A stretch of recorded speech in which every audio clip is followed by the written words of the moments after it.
Rhapsody of realities आज 5 अप्रैल सोमवार और आज 2021 5 अप्रैल सोमवार 5 अप्रैल 2021 मंडे। आज रैप्सोडी ऑफ रियलिटीज़ में पास्टर क्रिस ओयाखिलोमे द्वारा जो वचन हमको सीखने को मिलता है वो आज रोमन्स 4 चैप्टर 17 वर्ड्स में से लिया गया है। और आज का विषय इस वचन के आधार से operating the God kind of faith,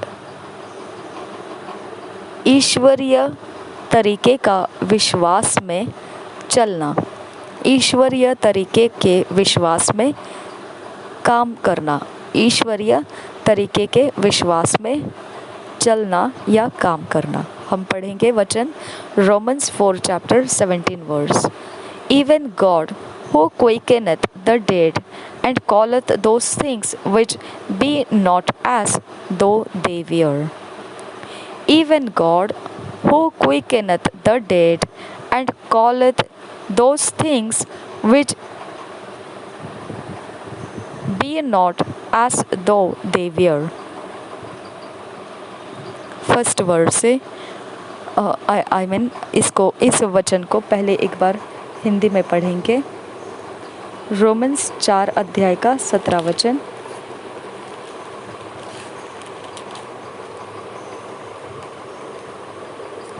जैसा लिखा है, मैंने तुझे बहुत सी जातियों का पिता ठहराया है, उस परमेश्वर के सामने जिस पर उसने विश्वास किया और जो मरे हुओं को जिलाता है। कौन सा वचन पढ़ रही हूँ मैं? रोमियो की पत्री 4 अध्याय 17 वचन। और जो मरे हुओं को जिलाता है और जो बातें है ही नहीं उनका नाम ऐसा लेता है कि मानो वे है।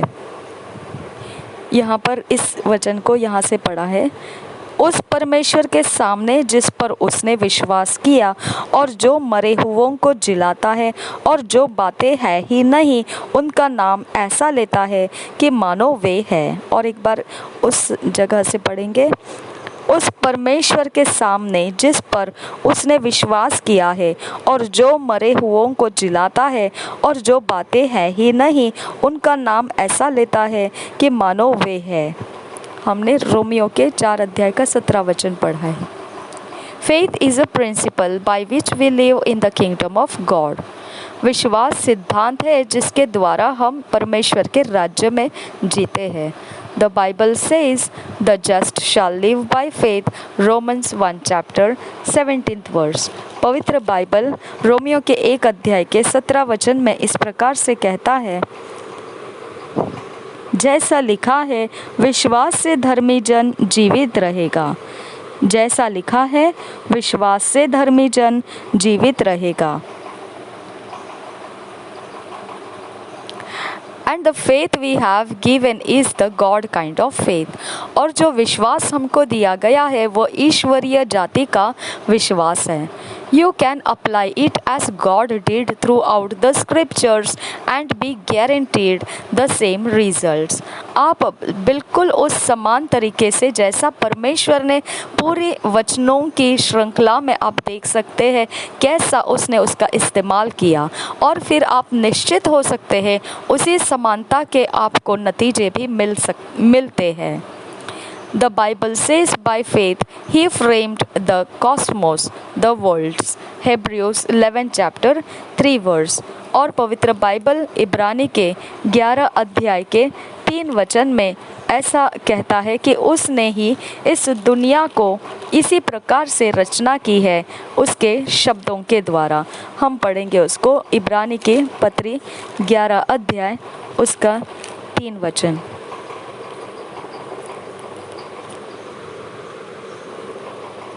विश्वास ही से हम जान जाते हैं कि सारी सृष्टि की रचना परमेश्वर के वचन के द्वारा हुई है। विश्वास ही से हम जान जाते हैं कि सारी सृष्टि की रचना परमेश्वर के वचन के द्वारा हुई है। तो इस प्रकार से उसने इस जगत की रचना भी विश्वास ही के द्वारा की है। यह पवित्र बाइबल से हमें पता चलता है। No wonder Jesus answered in Mark 11:22 have faith in God. इसमें कोई अचंभित होने की बात नहीं जब यीशु ने चिल्लाकर ऐसा डांट कर कहा मरकुस 11 अध्याय के 22 वचन में, परमेश्वर में विश्वास कीजिए। मरकुस के हम पढ़ेंगे उसको 11 अध्याय का 22 वचन। मरकुस रचित सुसमाचार उसका 11 अध्याय का 22 वचन।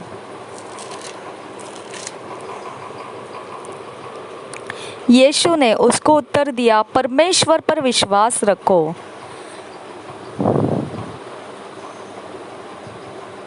Several translations read, have the faith of God, or the God kind of faith, the supernatural faith that God operates। और अलग अलग भाषांतर किए हुए पवित्र बाइबल में पढ़ने को मिलता है ऐसा कि विश्वास परमेश्वर का रखिए, और या फिर ऐसा भी है कहीं कहीं लिखा हुआ ईश्वरीय जाति का विश्वास, असाधारण विश्वास, अस्वाभाविक विश्वास जिसमें परमेश्वर काम करता है। We read about it in our opening verse. He calls things that are not as though they were seeing the unseen। हमने शुरुआती वचन में इसके विषय में पढ़ा कि वह इस प्रकार से चीज़ों को बुलाता है जैसे वो है ही नहीं, और इसे हम देखेंगे रोमियो के 4 अध्याय के 17 वचन में हम पढ़ेंगे उसको।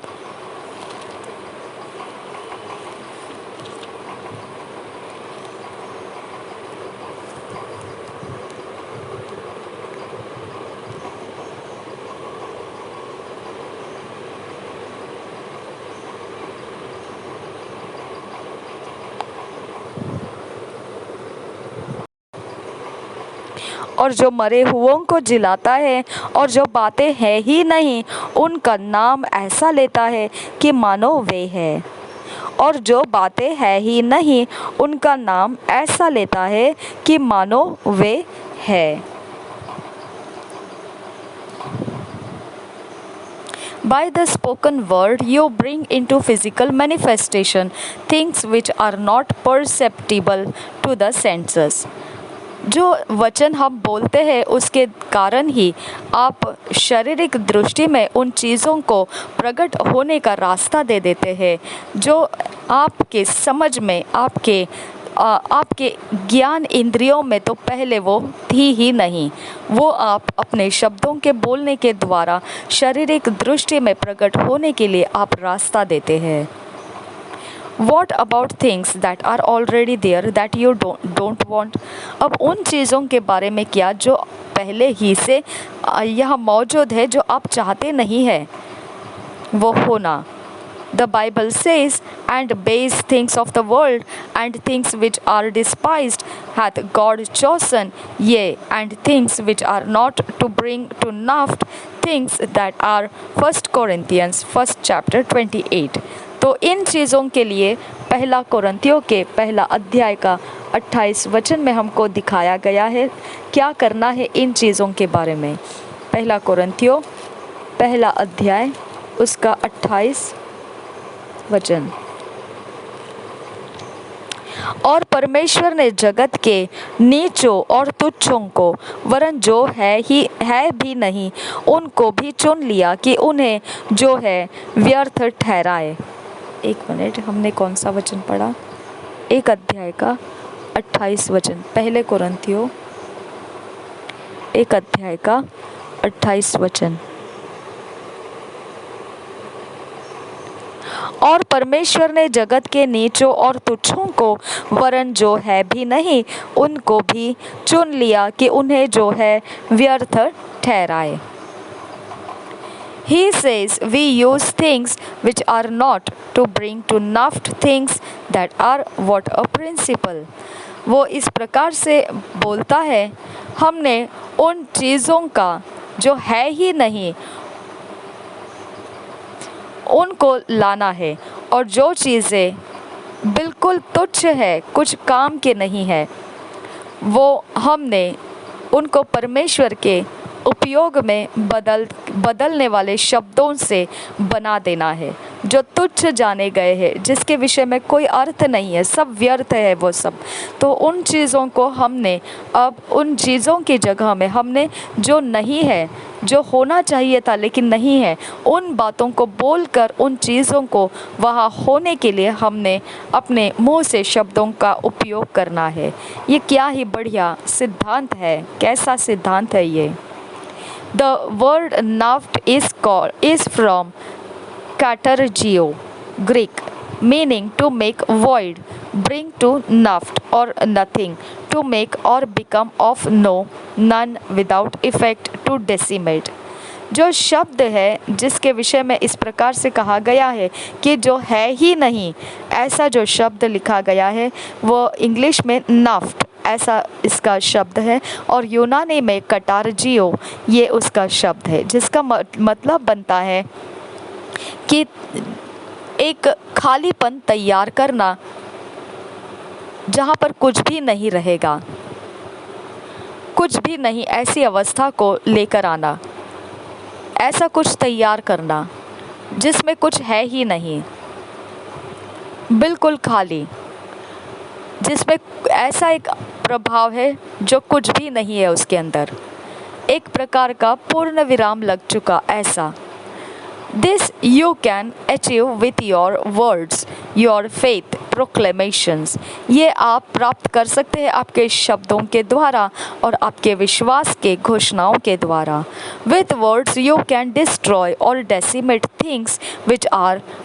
तो आप अपने शब्दों के द्वारा कुछ चीज़ों को पूर्ण रूप से रोक सकते हैं जो भी अभी मौजूद है, या फिर आप उनको पूर्ण रूप से नाश भी कर सकते हैं। Remember, you can call things that are not as though they were। Hallelujah. याद रखिए कि आप उन चीज़ों को नाम लेकर बुला सकते हो जो अभी इस समय है ही नहीं, जैसे ऐसे बुलाना है जैसे वो अभी मौजूद है। Hallelujah. There is no disadvantage to the child of God, whatever the situation you are facing today। अब परमेश्वर के संतान के लिए कभी भी कोई भी इस प्रकार से व्यर्थ लाभ को व्यर्थ कर देने वाला ऐसा कुछ है नहीं, क्योंकि जो भी परिस्थितियां हम आज के समय में सामना कर रहे हैं उसमें ऐसी कोई बात नहीं है जो हमारे विरोध की हो सके। हमेशा हर एक बातों में, परिस्थितियों में रास्ता है, उसके अंदर से हम बाहर निकल सकते हैं। The victory is in your mouth. तो जीत आपके मुंह में है। Don't look at the circumstances for they are subject to change. अब परिस्थितियों को देखते मत बैठिए, क्योंकि वह बदलना तो निश्चित उनको अब हमारे अधीन कर दिया गया है और उनके ऊपर जोर डाल दिया गया है कि उनको बदलना ही है। Look at the unseen, your victory, the picture the word of God projects। आप उस अदृश्य में देखिए जो आपकी जीत है, उसका चित्र परमेश्वर के वचन के द्वारा आप तैयार कीजिए और उसे देखिए। Look at what the word is telling you and stick to the word। आप परमेश्वर के वचन को देखिए जो बोल रहा है और उसी के साथ आप चिपके रहिए। The more dire the situation or circumstance is, the more you affirm the word and proclaim that you are victorious in the name of Jesus। जितने ज़्यादा ज़िद्दी ऐसी परिस्थितियाँ या ऐसे कोई आपकी मुश्किलें होंगी, तो उतना ही ज़िद लगाकर आप अपने अंदर से वचनों को और घोषणाओं को दृढ़ता के साथ जीत के लिए बोलते रहना है यीशु के नाम में, कि आप जीते हुए हैं यीशु के नाम में। The name of Jesus can't be overthrown. प्रभु यीशु मसीह का नाम उल्टा कर नहीं फेंका जा सकता है। Use it and you will always win. उपयोग कीजिए इसका और हमेशा आप जीतेंगे। Blessed be God. धन्य हो परमेश्वर।